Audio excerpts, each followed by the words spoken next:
E aí, pessoal do canal, tudo certo? Pessoal, vamos responder as perguntas que vocês mandaram pra gente lá no Insta. Queria agradecer a todo mundo, a gente tá recebendo muita pergunta. Queria pedir desculpa, a gente não consegue responder pergunta de todo mundo. Mesmo que a gente grava ali o Café com Fertilidade toda semana, a gente acaba recebendo cada vez mais pergunta. Então a gente seleciona algumas perguntas que talvez consigam responder mais de uma pergunta. Acho que essa é a nossa grande estratégia aqui. Queria pedir, por favor, para vocês se inscreverem no canal. A gente tem uma meta de chegar em 100 mil inscritos. Estamos longe ainda, mas a gente vai chegar. E bora pro vídeo, puxa a vinheta.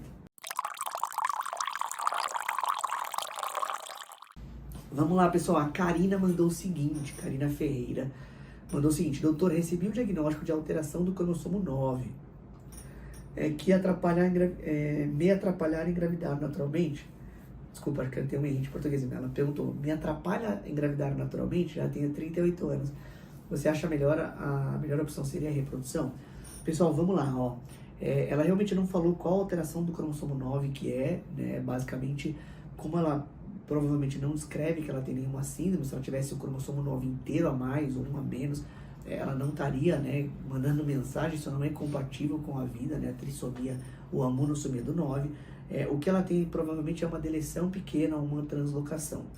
De qualquer forma, toda vez que a gente escuta o geneticista, alguém falar sobre as alterações cromossômicas, sim, isso dificulta muitas vezes ela engravidar e ter uma gestação saudável. Normalmente ela tem um risco aumentado de abortamento.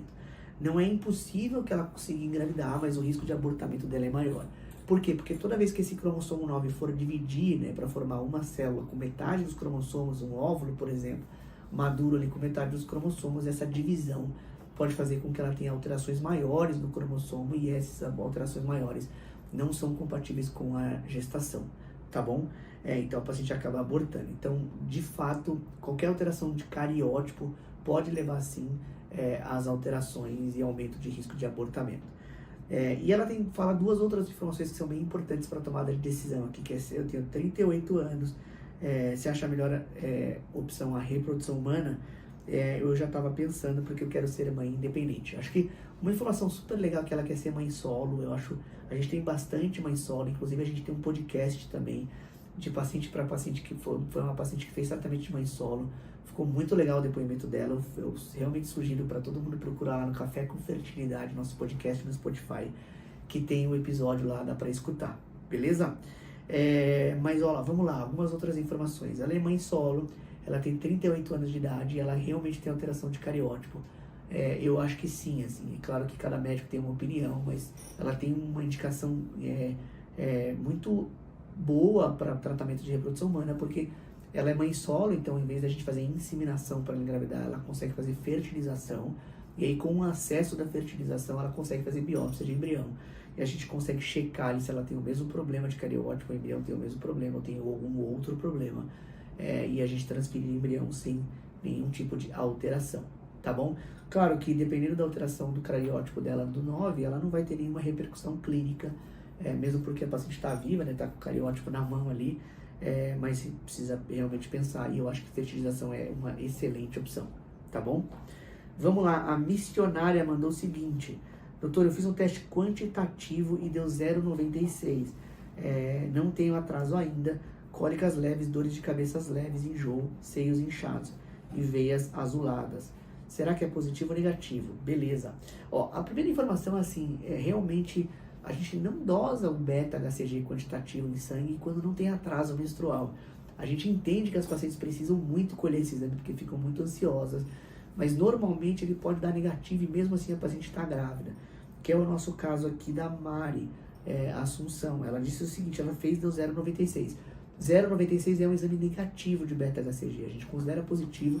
Acima de 25, é claro que muda de laboratório para laboratório, mas um bom beta, por exemplo, no primeiro dia de atraso menstrual seria lá entre 110, 120, assim por diante, ou seja, é bem mais alto do que 0,96, então provavelmente isso não é gravidez.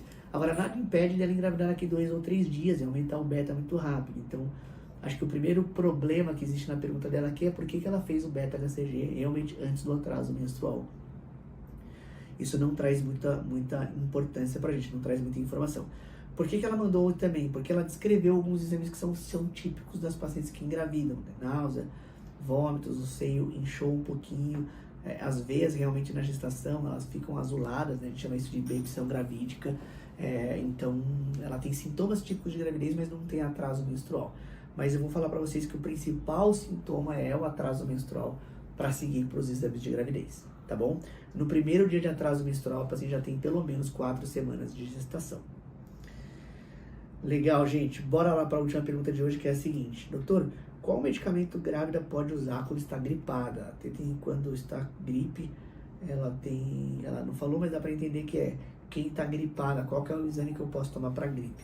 Pessoal, a gente tem um pouco de medo de gripe na gestação, porque existem alguns vírus que não são exatamente as gripes comuns, né, que é a influenza, que são mais graves, né? Por exemplo, como o H1N1, que é um tipo de grupo de influenza ali, mas um grupo um pouco diferente, podem causar complicações. Existem outros vírus que são parecidos, são gripes muito parecidas, que podem causar problemas no feto, né? Então, basicamente, acho que o principal aqui é realmente descobrir que tipo de gripe que a paciente tem, se é uma gripe realmente comum. Então, muitas vezes na grávida, o ideal é, se tiver uma gripe forte, procurar realmente ajuda para saber que tipo de doença é. E a gente evita muito falar sobre remédio no canal, sabe? A nossa ideia do canal sempre foi informativa, mas nunca terapêutica. A gente não pode dar condutas, né? Porque realmente depende de paciente para paciente, depende de qualquer alteração. Mas eu posso dar umas dicas aqui de remédios para gripe. A gente não usa remédios que são vasoconstritores, né? Por exemplo, Allegra D, tudo que tiver D ali nesses antialérgicos e remédios para gripe, né? A gente não tem nenhum conflito comercial, mas tem vários desses sinos, que são remédios que têm vasoconstritores. E um muito comum que a gente usa na gravidez é o paracetamol. Posso falar um pouquinho do paracetamol. O paracetamol é um remédio seguro, é uma classe B na gestação, né? 500mg ou 750mg de paracetamol. É uma excelente ideia para dor do corpo, para olhar ali o início da síndrome gripal, tá bom? Valeu, pessoal, pelo vídeo de hoje era isso. Eu queria agradecer a todo mundo que mandou as perguntas aqui pra gente, e eu vejo vocês nos próximos vídeos. Valeu!